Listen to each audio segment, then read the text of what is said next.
Bom dia, vou falar sobre a estimativa de teores em depósito tabular usando grid não estruturado. Isso aqui é a estrutura da apresentação, a introdução, eu vou revisar alguns conceitos e também apresentar o problema. Em função do problema, foram traçados os objetivos, que é a segunda parte da apresentação. Depois, a metodologia, eu vou mostrar como a gente vai atingir esses objetivos. Então, vou falar depois sobre a construção do grid não estruturado, que antes de poder fazer a estimativa, eu preciso construir o grid não estruturado. Tendo construído o grid não estruturado, eu vou falar sobre a estimativa de teores nesse grid. Por último, as conclusões e trabalhos futuros. Primeira coisa, o que é um grid? Um grid é uma estrutura que divide o espaço em 3 dimensões, uma série de elementos. Esses elementos são chamados de células, ou blocos. Esses meus blocos, eles têm um volume no espaço, que eu interpolo uma série de propriedades, como, por exemplo, a densidade. Eu tenho a densidade, multiplico por esse volume, e eu tenho a massa. Com isso, eu consigo saber a quantidade de material que eu tenho. Além disso, eu interpolo o teor. Vista disso, eu vou ter o teor de cada bloco.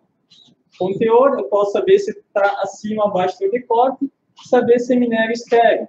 Então, com o meu grid, eu consigo saber a quantidade de minério estéreo que eu tenho.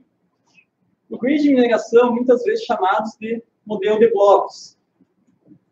Quando todos os meus blocos têm exatamente a mesma forma, mesmo tamanho, ele é chamado de grid cartesiano.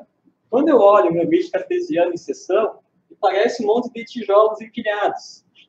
O grid não estruturado, do outro lado, tem blocos de tamanhos e formas diferentes, me dá uma maior flexibilidade para se encaixar a formas geológicas. Então, essa figura aqui. O grid não estruturado é bastante utilizado em petróleo, para representar a geologia. No entanto, no caso de mineração, ele ainda é pouco explorado. A maioria dos softwares de geoestatística trabalha com grids cartesianos. O que são depósitos tabulares? São aqueles depósitos que as dimensões em 2 direções são bem maiores do que a minha dimensão em uma terceira dimensão. Como exemplo de depósito tabular, podemos citar depósitos de carvão e depósitos de bauxita. Nesses depósitos, a extensão no plano horizontal é na casa dos quilômetros, enquanto que a minha dimensão vertical, ou seja, a minha espessura, é na casa dos metros. O que esse tipo de depósito tem de tão especial? Acontece que é um depósito tabular, é difícil encaixar um grid cartesiano que seja aderente às minhas superfícies geológicas. As minhas superfícies geológicas são as minhas superfícies de topo e base da minha camada de minério. Umas abordagens para contornar esse problema, uma delas é trabalhar com um modelo em 2 dimensões. Quando eu trabalho com um modelo em 2 dimensões, trabalho com a variável acumulação. A variável acumulação nada mais é do que o produto do teor pela espessura. Então, a estimativa se dá em 3 passos. Primeiro, eu vou estimar a acumulação, depois eu estimo a espessura, e eu divido a estimativa da acumulação pela estimativa da espessura. O problema do modelo em 2 dimensões é que eu perco a dimensão vertical, então não consigo testar diferentes seletividades de Lavra nessa direção. Uma outra abordagem é trabalhar com modelos em 3 dimensões com subblocos. O problema dos subblocos é que eu preciso de um grande número de subblocos para poder ter uma aderência boa ao meu sólido geológico. Além disso, se o tamanho do meu subbloco for muito pequeno, não vai representar bem a minha unidade seletiva de Lavra, meu SMU. Uma outra abordagem é trabalhar com porcentagens. Nesse caso, de cada bloco, vou ter informado a porcentagem do volume de bloco que está dentro e fora do meu domínio geológico. Eu vou estimar o teor do bloco dentro e o teor do bloco fora do domínio. O teor final do bloco vai ser a média ponderada desses 2 teores, o teor dentro e o teor fora do meu domínio geológico. A proposta desse trabalho é utilizar um grid não estruturado, que é uma alternativa mais tangível. Nesse caso, o meu modelo de blocos, o meu grid, vai se encaixar perfeitamente as minhas superfícies geológicas, que são minhas superfícies de topo e base do meu sólido geológico. Então, para poder estimar um grid não estruturado, primeiro eu preciso construir ele, que é o primeiro objetivo do trabalho. construir um grid não estruturado aderente às minhas superfícies geológicas. Tendo o meu grid, eu vou estimar teores nele. Aqui eu tenho a metodologia, o trabalho está dividido em duas partes principais. A primeira é a construção do grid não estruturado. Para eu poder construir o grid não estruturado, preciso das superfícies de topo e base da minha camada. Eu obtenho essas superfícies através da interpolação da cota Z do topo e da base, que vão ser obtidas por trigagem. Para poder fazer a trigagem, eu preciso dos variogramas. Então, o primeiro passo, fazer a variografia da coordenada Z do topo da camada e da espessura. Tenho os variogramas e vou estimar essas duas variáveis, a coordenada Z do topo e a minha espessura. Depois, vai ser calculada a coordenada Z da base, que nada mais é do que a estimativa da coordenada Z do topo menos a minha espessura. Vou trabalhar dessa forma, a coordenada Z do topo e espessura, para evitar que as superfícies se cruzem. Ou seja, que a minha estimativa da coordenada Z da base seja maior do que a minha estimativa da coordenada Z do topo. Resultado das minhas estimativas são as minhas superfícies, da coordenada Z do topo e da base, que é aquilo que eu preciso para, enfim, construir o meu grid não estruturado. Tendo o meu grid não estruturado, eu vou prosseguir para o próximo passo, que é estimar teores nesse grid. Preencher esse grid, esse modelo de bloco, com teores. O primeiro passo da estimativa é mudar as coordenadas, porque eu vou trabalhar com as coordenadas estratigráficas. As coordenadas estratigráficas melhoram tanto o variograma quanto as minhas estimativas. Depois é feita a variografia. A variografia é feita utilizando essas coordenadas estratigráficas. Tendo o variograma, eu vou prosseguir com as minhas estimativas. Depois é feita a validação, que é o meu certificado que as estimativas foram feitas da maneira adequada. Aqui está o banco de dados. Trata-se de um depósito de bauxita no norte do Brasil. A extensão leste-oeste, cerca de 10 quilômetros, enquanto que a extensão norte-sul é cerca de 4 quilômetros. A minha espessura média é de 2,30 metros, portanto, é um depósito tabular. As extensões do plano horizontal são bem maiores que a minha espessura. Minha variável de interesse é o teor de alumina aproveitado, e é expresso em porcentagem. Então, o resultado da variografia da coordenada Z do topo da camada. A maior quantidade espacial na direção leste-oeste, enquanto que a direção de menor quantidade espacial é a direção norte-sul. Aqui eu tenho a equação do variograma que descreve quantidade espacial. A espessura, por outro lado, não teve uma anisotropia clara. Então, o modelo do variograma foi ajustado ao variograma experimental omnidirecional, que está aqui descrito. Temos variogramas, foram feitas as estimativas da coordenada Z do topo e minha espessura, e aqui está o resultado. Aqui eu tenho o mapa das minhas estimativas, com uma certa transparência, juntamente com os dados na mesma escala de cor. A gente pode ver que as estimativas de alto valor estão próximas às minhas amostras de alto valor. Significa que as minhas estimativas estão consistentes. Tem um mapa da coordenada Z do topo e da minha espessura.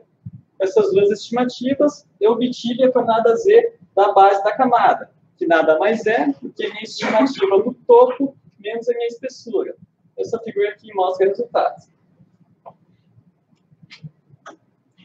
Resultados das minhas estimativas são minhas coordenadas de topo e base da camada, que é aquilo que eu preciso para construir o grid não estruturado.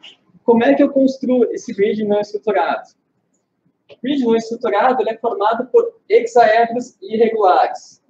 Vocês podem ver que cada aresta do hexaedro irregular tem uma determinada altura. As arestas têm tamanhos diferentes. No caso do grid cartesiano, o hexaedro é regular, ou seja, todas as arestas têm o mesmo tamanho. Nesse caso, quando eu trabalho com o grid cartesiano, eu só preciso informar o centroide do bloco. No grid não estruturado, eu preciso informar a coordenada x, y, z de todos os vértices, que são os 8 vértices. 4 vértices da base, mais os 4 vértices do topo. Basicamente, tem a minha superfície do topo e a minha superfície de base, que eu tenho espaço entre as duas. Eu vou preencher esse espaço com células. Como é que eu faço isso? Vou obter as coordenadas Z do topo da base da camada e calcular a espessura média.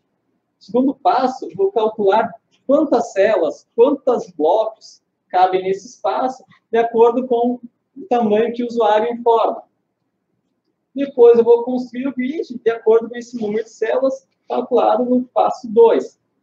Por exemplo, aqui eu tenho em um lado uma espessura de 1 metro e no outro lado uma espessura de 1,2 metros. Meu tamanho de célula é de meio metro.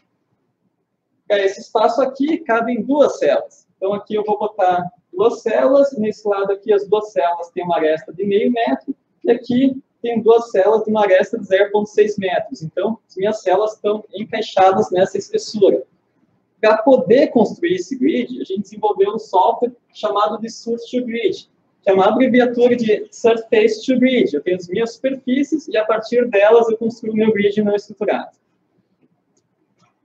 Aqui está o resultado do meu grid não estruturado no meu estudo de caso. Foi utilizado um exagero vertical de 25:1. Pode perceber que o grid não estruturado ele consegue reproduzir as feições curvilineares da geologia. Outra imagem em seção. O grid não estruturado ele consegue seguir essas feições curvilineares. O software Surface2Grid ele constrói 2 grids não estruturados. O primeiro é com a coordenada no espaço real. No entanto, as minhas estimativas são feitas com as coordenadas estratigráficas.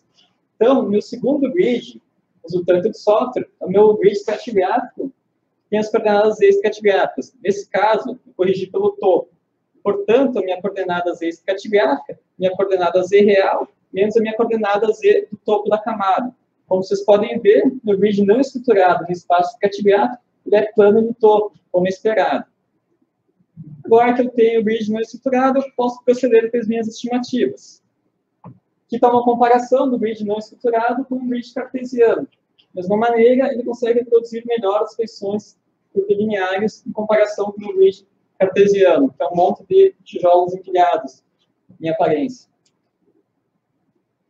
O primeiro passo das minhas estimativas é mudar as coordenadas. Aqui eu estou mudando as coordenadas z dos dados. Estou corrigindo pelo topo. Portanto, a coordenada z estratigráfica dos meus dados vai estar alinhada com a coordenada z estratigráfica do meu grid não estruturado. Vai ser utilizado para as estimativas. Aqui está uma vista dos dados com a coordenada z real, com exagero vertical, e aqui depois as coordenadas foram corrigidas. A coordenada z estratigráfica, os dados estão planos no topo, como esperado, que foi corrigido pelo topo da camada. Temos o resultado do variograma do teor da alumina aproveitável. A alumina aproveitável não mostrou uma entropia clara no plano horizontal. Portanto, o modelo de variograma foi ajustado ao variograma omnidirecional no plano. Aqui eu tenho o variograma vertical, que é a direção menor continuidade espacial, e foi utilizado para inferir o efeito de Epictetus. Nós temos uma vista das minhas estimativas, do grid não estruturado, na coordenada z real, e aqui eu tenho um mapa da variância de krigagem, junto com as amostras, que estão representadas pelos pontos pretos. Podemos ver que a variância de krigagem ela é menor na região próxima aos dados, como é esperado. Para poder fazer as estimativas utilizando o grid não estruturado, foi desenvolvido um software chamado KT3D-IR, que é uma versão melhorada do KT3D da GSLib. Enquanto o KT3D pede apenas, no caso do grid, a origem, número de células em X, Y, Z, tamanho de célula nessas direções, e no software KT3D-IR, a gente informa o arquivo que tem as coordenadas dos 8 vértices dos hexaedros. Além disso, as equações de krigagem foram adaptadas para que as covariâncias levassem em consideração as diferentes formas dos diferentes blocos.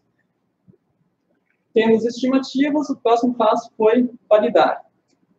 A primeira validação consistiu na inspeção visual. Nada mais é que a gente pegou o mapa das estimativas, colocou uma transparência e plotou os dados na mesma escala de cor. As estimativas de alto teor estão próximas às amostras de alto teor. Isso significa que as minhas estimativas são justificadas pelas amostras que estão em torno dela. Portanto, o mapa está consistente com os dados. A segunda validação consistiu na análise deriva. Na análise deriva, tenho o meu modelo de blocos e eu divido ele em uma série de fatias nas 3 direções. Para cada uma dessas fatias, eu vou comparar a média das minhas estimativas com a média dos meus dados desagrupados. desses dados agrupados foram obtidos por uma estimativa pelo vizinho mais próximo. Podemos ver que nas três direções, direção X, Y e Z, as minhas estimativas seguem a minha média local dos dados agrupados, portanto, as estimativas estão consistentes. A terceira validação consistiu na minha validação cruzada. Validação cruzada, eu tenho uma amostra, vou remover ela e estimar nesse local, utilizando os vizinhos, as amostras remanescentes. Portanto, no mesmo local, vou ter a minha amostra, que é o valor real, mas a minha estimativa eu posso comparar. Primeira comparação foi feita pelo erro de estimativa, que é o valor estimado menos o valor real, e foi feito um histograma. Então, eu tenho o histograma do erro da minha estimativa, que a média foi 0,10. Esse valor é bastante baixo, considerando que a média alumínio é 40. Então, 0,10 em relação a 40 é um valor muito baixo. Ou seja, as minhas estimativas são globalmente apuradas, por um erro de estimativa muito próximo de zero. Além disso, foi feito um gráfico de dispersão, o valor estimado e o valor real. A gente pode ir, além de, foi botada a reta de equação linear, y igual a x mais b, essa linha vermelha. A gente pode ver que a regressão linear está bastante próxima da reta y igual a x. Isso significa que as minhas estimativas não têm um viés condicional significativo. Além disso, a equação da reta y igual a x tem meu coeficiente a muito próximo de 1, ele é 0,98. Isso também indica que as estimativas não têm um viés condicional significativo. Para concluir, a gente pode concluir que o grid não estruturado ele é adequado para a estimativa de teores em depósitos tabulares, mostrou uma boa aderência às minhas superfícies geológicas. O modelo de teores ele é visualmente consistente, reproduziu a tendência dos dados. Além disso, ele é globalmente apurado e não tem viés condicional significativo. Como trabalhos futuros, se pretende usar esse modelo de teores com grid não estruturado para planejamento de curto prazo e comparar esse modelo com outro modelo que usa um grid cartesiano, utilizando dados de reconciliação. Então, as referências do trabalho, agradecimentos, agradecer a Datamine, a URGS, o PPG, o pessoal da organização e o professor pela supervisão do trabalho. Agora, qualquer pergunta, eu vou ficar feliz em responder. Estava aberta a sessão de perguntas e lembrando que as perguntas também podem ser feitas via chat. Por favor. Marcelo, parabéns pelo trabalho.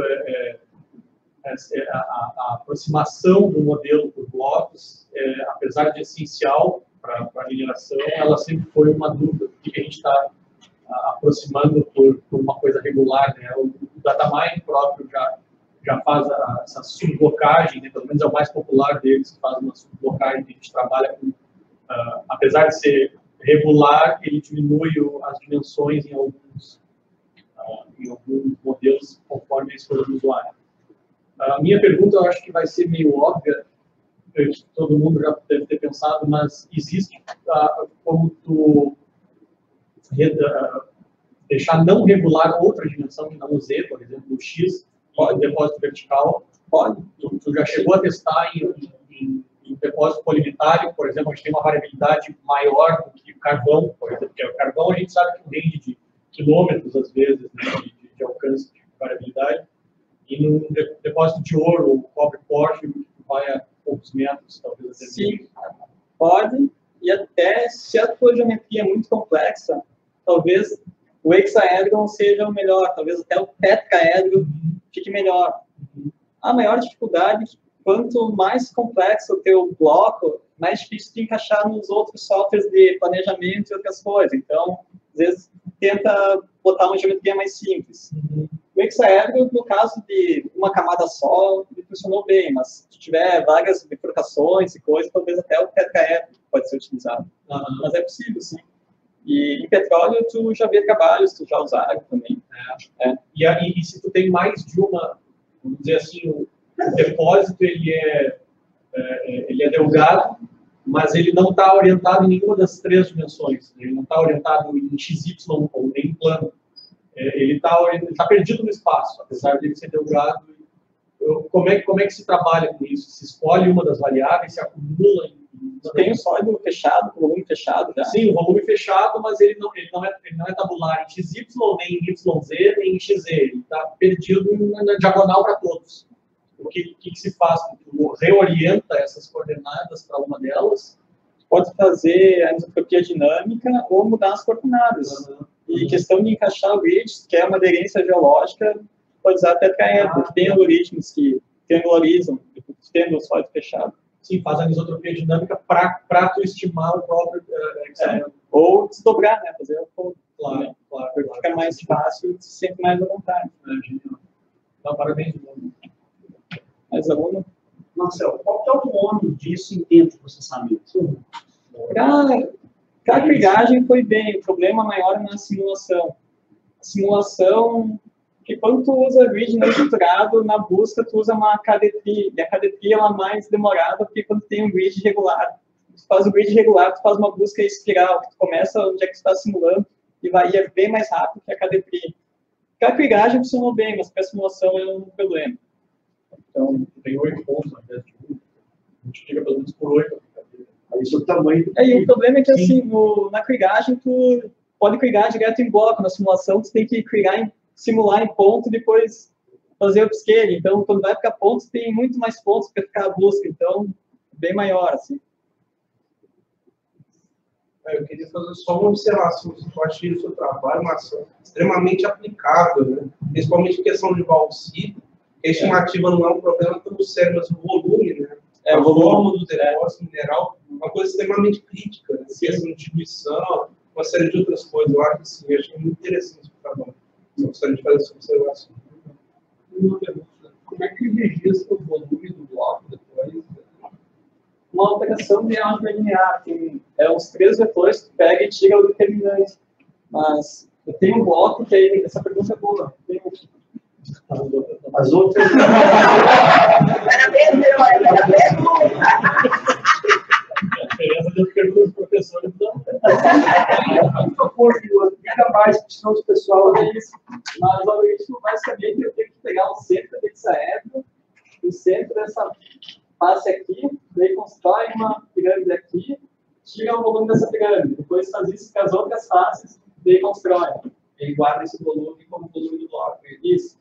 Para buscar o tudo de média, tudo é moderado. Então... No caso das covariâncias, aí eu coloco uma série de pontos aqui, faço a covariância média, né, que eu faço para a pirâmide de blocos. Só que no grid cartesiano, os pontos fritzantes estão todos alinhadinhos. Aqui vai de acordo com o plano da face. Mas aí, no caso, né, se tiver uma estimativa associada a esse bloco, não sei, ele registra no centroide, vai ter o registro do centroide do bloco também. Sim, tem o centroide. Mas o output tem os 8 vértices, né? Daí, quando eu carrego no centroide mais os 8 vértices. Isso. E quando tiver uma estimativa associada ao bloco, né, então tem o teor, sei lá, o teor de L2 ou A3 para ele, e eu for fazer a média do depósito, ele vai ponderar pelo... Tem que carregar pro resto da vida. Tem que carregar o suporte para sempre. Isso. Agora tem um novo bloco que não é prismático, regular, né? Esse KT3DIR, no momento, os atitudes são a estimativa, a variância de krigagem e o volume. Estão dando esses 3 atitudes aí, então tem que ter o volume. Você consegue interpolar a densidade e a massa. E trabalhar. A primeira, bom, vamos lá. Esse nova maneira de fazer grid, que já tem há algum tempo no Bonquete para petróleo, tá? Não tem dentro de softwares de mineração, nem de geologia de metálicos, etc.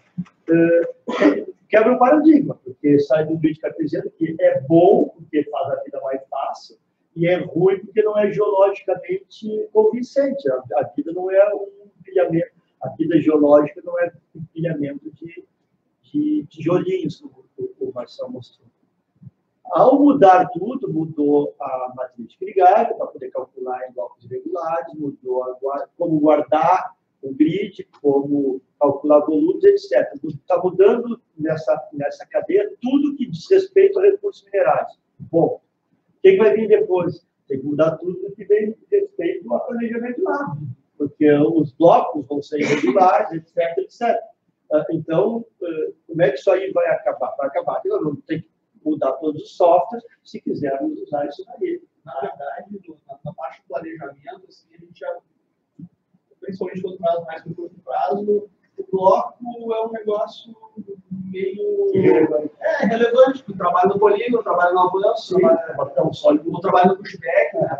Então, Mas eu acho que vai ser uma transição assim, não tão a gente não pensou, né? Não pensou que a primeira parte do trabalho era ter grids que fossem adequados para calcular recursos de depósitos transitórios. Aqui vai calcular diluição e perda melhor. Bom, daí a empresa patrocinadora já pensou em como é que nós vamos planejar bom. Agora, talvez seja esse um passo interessante. Eu acho que a gente estava conversando no Otávio, né?